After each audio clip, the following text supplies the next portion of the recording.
Howdy folks, and welcome to the Hillbilly Kitchen. Today we're making poor man's meal.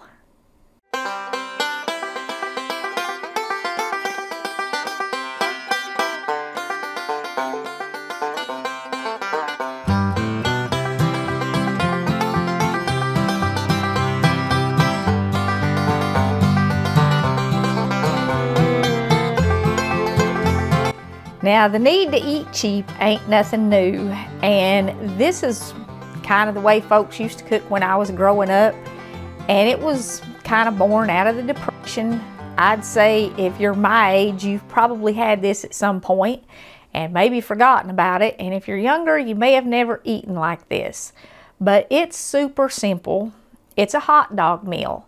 And hot dogs have always been cheap, and they're still fairly inexpensive. You can get a package of regular hot dogs for around $2. And if you're using them in a recipe like this, you need about a hot dog per person that you're going to feed. And you also need about a tater per person that you're going to feed. And then you need some chopped up onion. And that's all you need to go in this, except for a little salt and pepper to season it with and something to fry it in.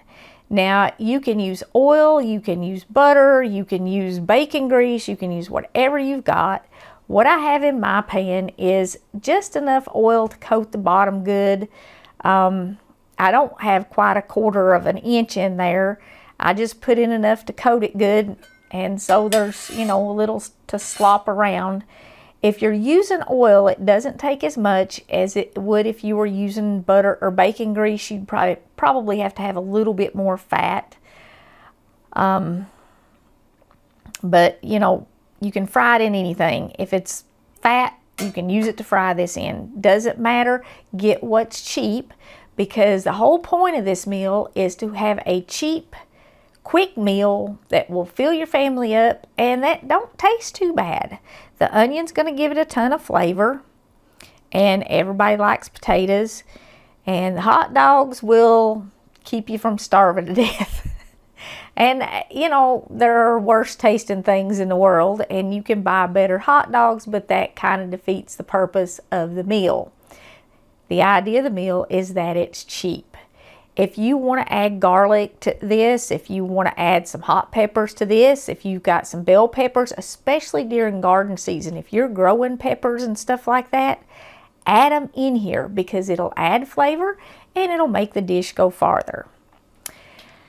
I've got my pan turned on here, and you do want to preheat it good. You don't want to add your potatoes into cold grease, no matter what it is, whether it's oil or butter or bacon grease, because they'll tend to stick, and they will also absorb a lot more, and it will make what you're cooking taste greasy. And you can see that is not hot yet. We want the pan to get hot enough so that there's bubbles all around our potato. And you can drop one in there to test it, and then when it gets hot, you can add the rest of them in. Now, as far as what kind of stuff you select, I just have a plain onion. It was exactly this size. I chopped it up. You can chop it bigger if you want it bigger, but if you're cooking for kids, if you dice it fine like this, it cooks up in the dish, and then the kids don't go, ew, it's got onions in it. And you can still have the flavor without having to deal with the, ew, it's got onions in it. Potatoes, literally any potato will work. And if you have a good looking potato, you don't have to peel it. But if your potatoes are like these, maybe a little wrinkly, they've got, you know, cuts and bad spots all in them, go ahead and peel them. Now, you don't have to throw out potatoes with bad spots. Just cut all the black stuff off, cut all the green stuff off, and the rest of the potato is perfectly edible, even if it's got a bad spot. Okay, once your oil gets hot, or your bacon grease, or whatever you're cooking these in, go ahead and add your potatoes.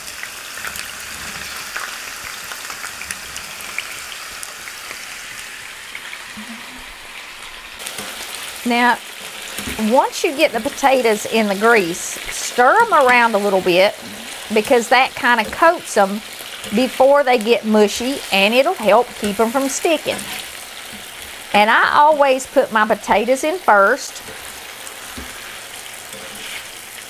and then I add in my onions and then my hot dogs.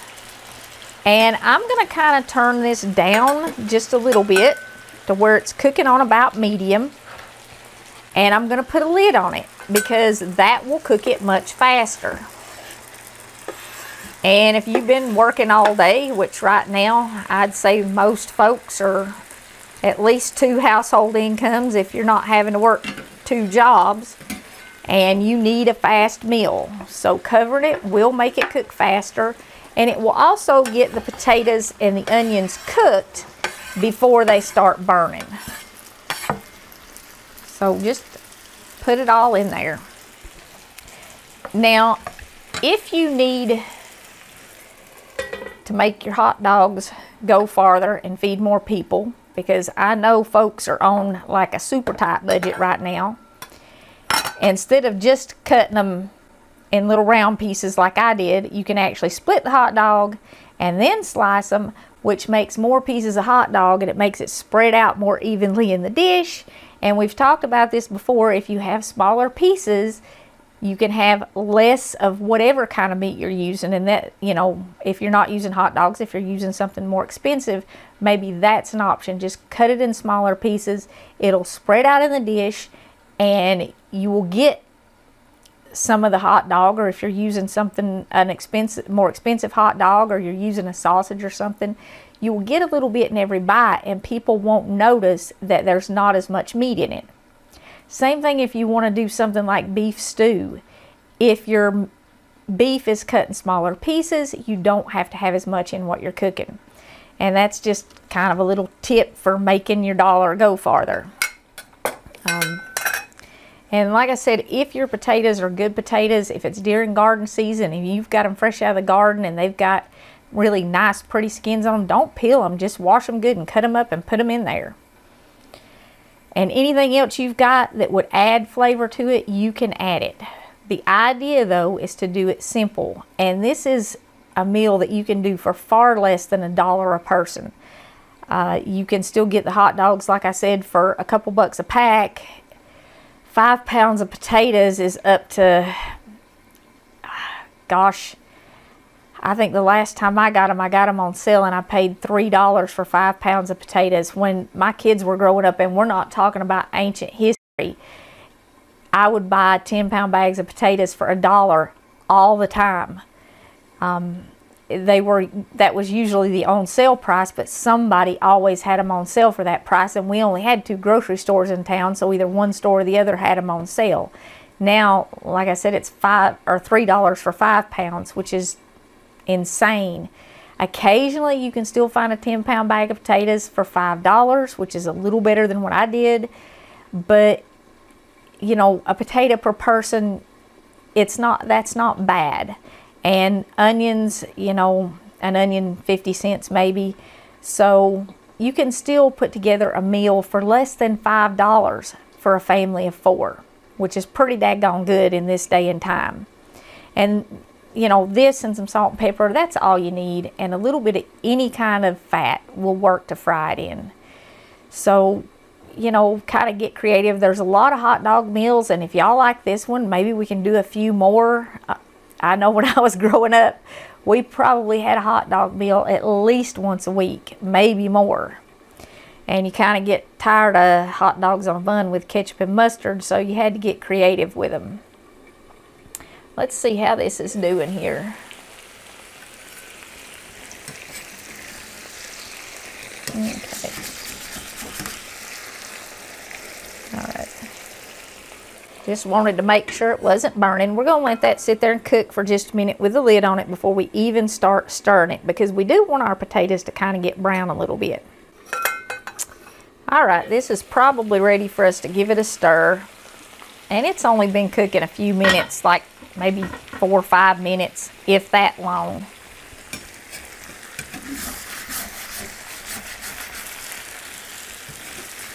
Yeah. See, our taters ain't even really started to brown good yet, but that's all right. They are already starting to get soft because we were cooking them with that lid on them.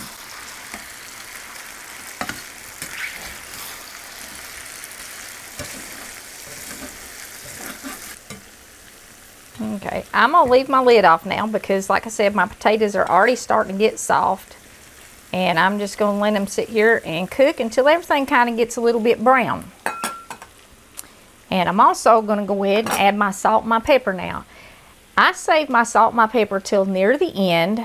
And you're not gonna wanna use quite as much salt in this as you would just plain potatoes, because the hot dogs are gonna have a little bit of salt in them and you're gonna get that flavor in it. And you know, you wanna taste it. It's just to taste.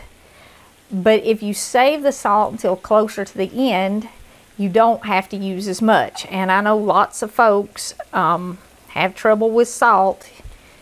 Seems like the doctors put everybody on a low salt diet. And I'm probably putting about half a teaspoon in there.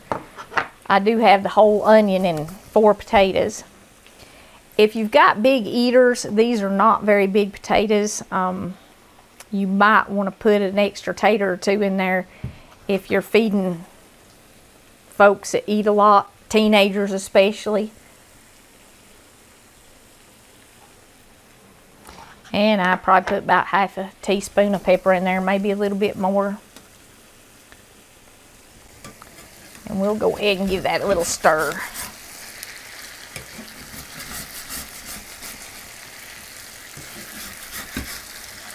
Every time I use my iron skillet, I have folks ask me about using metal in an iron skillet. This thing is cast iron. This is stainless steel. I could literally scrape this thing down to the handle on the bottom of this skillet and it wouldn't hurt the skillet. I'm not sure who started that don't use metal in a cast iron skillet, but my mama, my granny, and all my aunts did. I mean, and so do I. If I'm making gravy, I use a metal fork right in the bottom of the pan, and it don't hurt it in the least. So whoever started that nonsense, don't worry about using metal in your cast iron. It ain't gonna hurt it. While our poor man meal sits here and browns a little bit, I want to share John 16:33 with y'all.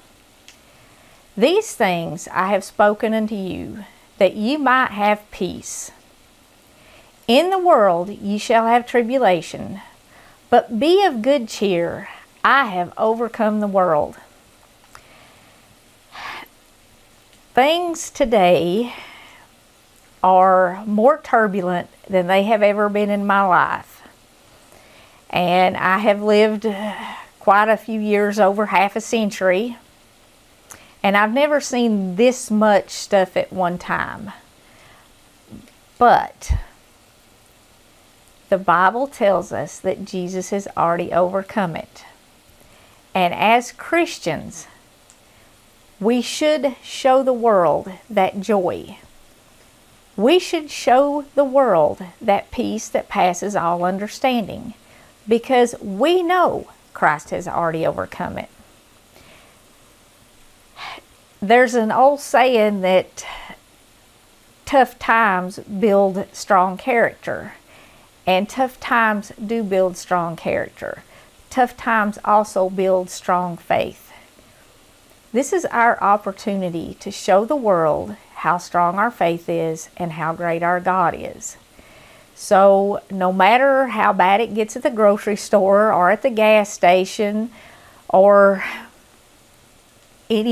all the stuff going on around the world, you let the world know that the Lord is walking through it with you.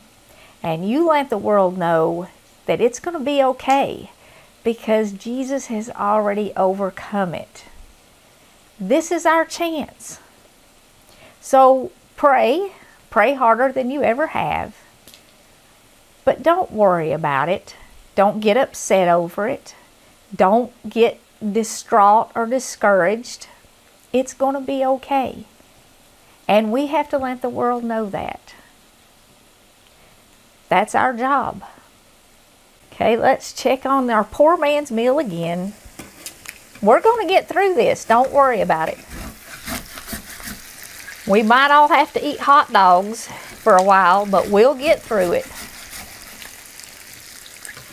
All right, Now it's starting to brown a little bit. And at this point, it's just kind of how you want it. It's all done right now. The taters are soft. The onions are soft. The flavors are going to be well mixed. If you want it browner, you just keep a cooking. If you don't want it that brown, if you want the taters a little crunchier, you might want to cut them a little bit bigger than I did if you want them crunchy. I cut them kind of small because I wanted this to be fast. If you want a little bit of crunch in your tater, cut bigger pieces and it will be a little bit crunchier. You know, you'll have the little brown on the outside, but maybe still a little bit of crunch on the inside. Also, the texture of the taters is going to depend on the variety of the tater you used.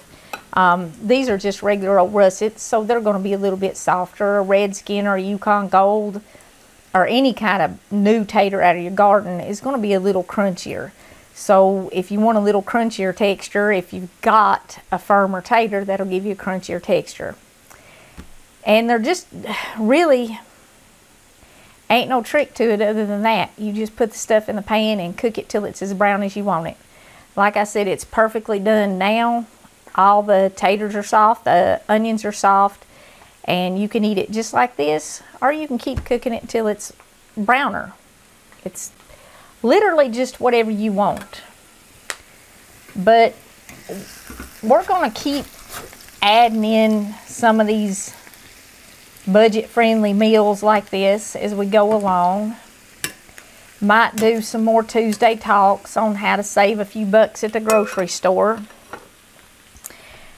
I raised 4 kids on next to nothing, so there are a few tricks that I can share, and I know a lot of folks are just kind of learning how to cook.